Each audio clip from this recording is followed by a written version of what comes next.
ஸ்ரீ குருப்யோ நமஹ. ஓம் நமோ பகவதே வாசுதேவாய. ஸ்ரீமன் நாராயணீயம் 81வது தசகம், சுபத்ரை திருமணம், அஷ்டமகிஷி விவாகம் முதலியவை. ஸ்னிக்தாம் முக்தாம் சததமபிதாம் லாளயன் சத்யபாமாம் யாதோ பூயஹ சகலு தயா யக்ஞசேனி விவாகம் पार्थप्रीत्यै पुनरपि मनागास्तितो हस्तिपुर्यां शक्रप्रस्थं पुरमपि विपो संवितायागदो பூஹு. இந்த 81வது தசகத்தில் சுபத்ராஹரணம், அஷ்டமகிஷி விவாகம் முதலியவை வர்ணிக்கிறார் பட்டதிரி.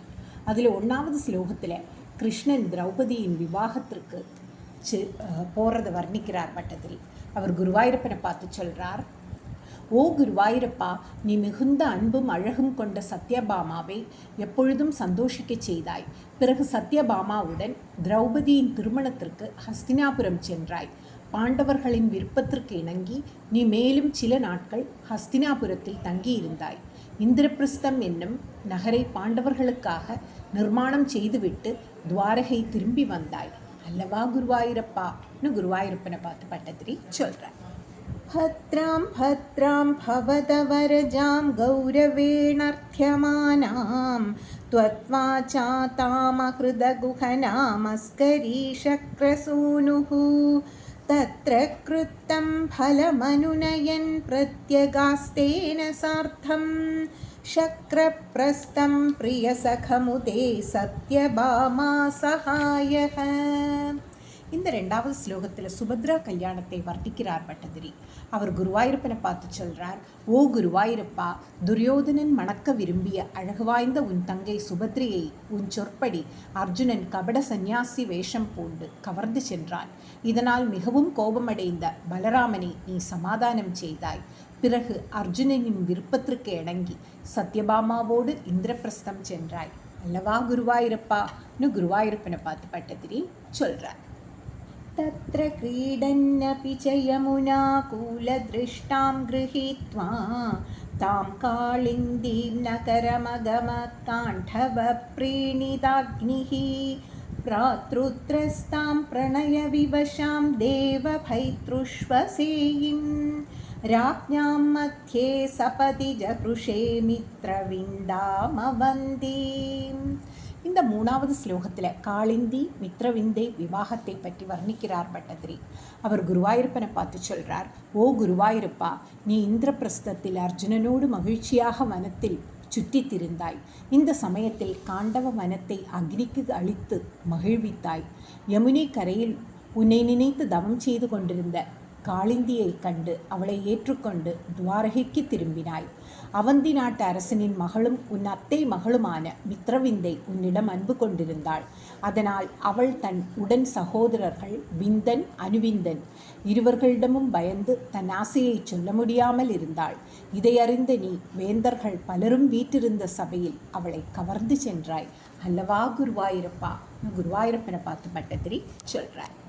சத்யாம் கத்வா புனுருதவஹோ நக்னஜின்னந்தனாம் தாம் பத்வா சப்தாபிச்ச விருஷவரான் சப்தமூர்த்திர்நிமேஷாத் பத்ராம் நாம பிரததுரததே தேவ சந்தர்த்தனாத்யாஸ் தத் சோதர்யாம் வரத பவத சாபி பைத்ருஷ்வசேயி.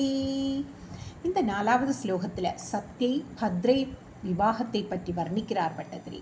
அவர் குருவாயூரப்பனை பார்த்து சொல்கிறார், ஓ குருவாயூரப்பா, ஒரு நாள் நீ அயோத்திக்கு சென்று ஒரே சமயத்தில் 7 உருவங்கள் எடுத்துக்கொண்டு 7 காளைகளை ஒரு நொடியில் கட்டுப்படுத்தி அயோத்தி அரசனான நக்னஜித் மகள் சத்யா என்பவளை 6வது மனைவியாக திருமணம் செய்து கொண்டாய். கேகே அரசகுமாரர்கள் வந்தார்கள். தங்கள் சகோதரி அவர்களுடைய சகோதரி பத்ரை உனக்கு விவாகம் செய்து கொடுத்தார்கள். அங்கே இவளும் உனக்கு அத்தை மகளே அல்லவா குருவாயூரப்பான்னு குருவாயூரப்பனை பார்த்து பட்டதிரி கேட்குறார். पार्तात्यैरप्यकृतलवनं तोयमात्राभिलक्ष्यं लक्ष्यं चित्वा शपरममृता लक्ष्मणां मद्रकन्याम् अष्टावेवं तव समभवन् वल्लभास्तत्र मध्ये சுஸ்ரோதத்வம் சுரபதிகிராபௌ மதுச்சேஷ்டிதானி.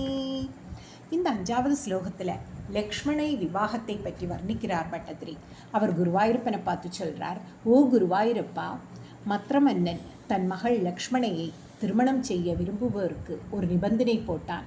அதாவது உயரத்தில் சுழன்று கொண்டிருந்த மீனின் பிம்பத்தை தரையில் தேங்கி நிற்கும் நேரில் கண்டு அம்பு செய்து வீழ்த்த வேண்டும்.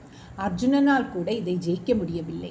நீ அதை அறுத்து நிபந்தனையை நிறைவேற்றி லக்ஷ்மணையை மணந்து கொண்டாய். இப்படி உனக்கு 8 மனைவிகள்.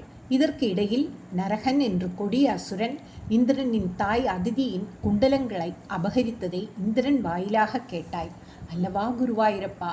குருவாயூரப்பனை பார்த்து பட்டதிரி சொல்றார். ஸ்மிருதா யாதம் பக்ஷி பிரவரமதிரூடஸ்த்வமகமோ பஹன்னங்கே பாமாமுபவனமிவாராதி பவனம் விபிந்தன் துர்காணி த்ருடிதபிருதநாசோனிதரசைஹ புரம் தாவத் பிராக்ஜோதிஷமகுருதாக சோனிதபுரம். இந்த 6வது ஸ்லோகத்தில் கருடன் மீதேறி பிராக்ஜோதிஷபுரம் செல்லறதை வர்ணிக்கிறார் பட்டதிரி. அவர் குருவாயூரப்பனை பார்த்து சொல்கிறார், ஓ குருவாயூரப்பா, நீ நினைத்த மாத்திரம் அங்கு வந்து சேர்ந்த பக்ஷிராஜன் கருடன் மீது ஏறிக்கொண்டு மடியில் சத்யபாமாவை உட்கார வைத்து பூஞ்சோலைக்கு செல்வது போல் உல்லாசமாக சத்ருவான நரகாசுரனின் பட்டணத்திற்கு சென்றாய். இந்த இடத்தை அடைந்த உடனேயே கோட்டைகளை உடைத்து சேனைகளை அழித்து இதன் இரத்தங்களால் பிராக் ஜோதிஷபுரம் என்ற நகரத்தை சோனிதபுரம் என்று மாற்றி செய்தாய் அல்லவா குருவாயூரப்பான்னு குருவாயூரப்பனை பார்த்து பட்டதிரி சொல்றார். முரஸ்த்வாம் பஞ்சாஸ்யோ ஜலதி வனமத்யாதுதபதத் சச்சக்ரே சக்ரேண பிரதலித சிராமங்ஷு பவதா சதுர்தந்தேர்தந்தாவலபதி பிரிந்தான சமரம் ரதாங்கேன சித்வா நரகமகரோஸ்தீர்ண நரகம். இந்த 7வது ஸ்லோகத்தில் முரன் நரகனை வதம் செய்யறதை வர்ணிக்கிறார் பட்டதிரி. அவர் குருவாயூரப்பனை பார்த்து சொல்றார், ஓ குருவாயூரப்பா, 5 தலைகள் கொண்ட முரன் என்ற அசுரன் கடல் நீரின் நடுவில் இருந்து உன்னை எதிர்க்க வந்தான். நீ சக்கராயுதத்தால் விரைவாக அவனுடைய தலையை அறுத்தாய். பிறகு 4 தந்தங்களுடைய நரகன் என்ற அசுரன் சிறந்த யானை படையுடன் உற்சாகமாக போர் புரிய வந்தான். மேலும் போரை நிறுத்த நீ எண்ணம் கொண்டு உன் சக்கராயுதத்தால் அவனை வெட்டினாய். உன் கரம் பட்டதால் அந்த நரகன் நரகத்தை கடந்து மோட்சத்தை அடைந்தான் அல்லவா குருவாயூரப்பான்னு குருவாயூரப்பனை பார்த்து பட்டதிரி சொல்றார்.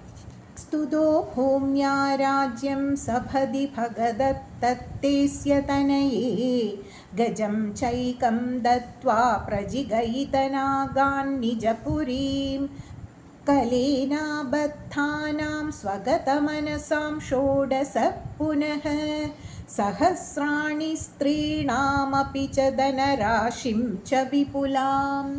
இந்த 8வது ஸ்லோகத்தில் கிருஷ்ணன் நரகாசுரனின் பிள்ளைக்கும் ராஜ்யம் அளிக்கிறதை வர்ணிக்கிறார் பட்டதிரி. அவர் குருவாயூரப்பனை பார்த்து சொல்கிறார், ஓ குருவாயூரப்பா, நரகாசுரனின் தாய் பூமி தேவி உன்னை துதித்தாள். அதனால் நீ நரகாசுரனின் பிள்ளை பகதத்தனுக்கு ராஜ்யத்தை ஒப்படைத்துவிட்டு ஒரே ஒரு யானையை மட்டும் அங்கு விட்டுவிட்டு மற்ற யானைகளை துஷ்டன் நரகாசுரனால் கட்டுண்டவர்கள்.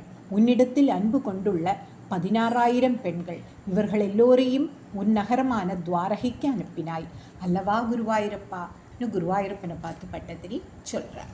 பௌமாபாகிருத குண்டலம் தததிதேர்தாதும் பிரயாதோ திவம் சக்ராத்யைர்மஹித சமம் தைதயாத்யுஸ்திரிஷு தத்தக்ரியா ஹ்ருத்வா கல்பதரும் ருஷா விபதிதம் ஜித்வேந்திரமப்யாகமஸ் தத்து ஸ்ரீமததோஷயி திருஷயிதி ப்யாக்யாதுமேவா கிருதாக.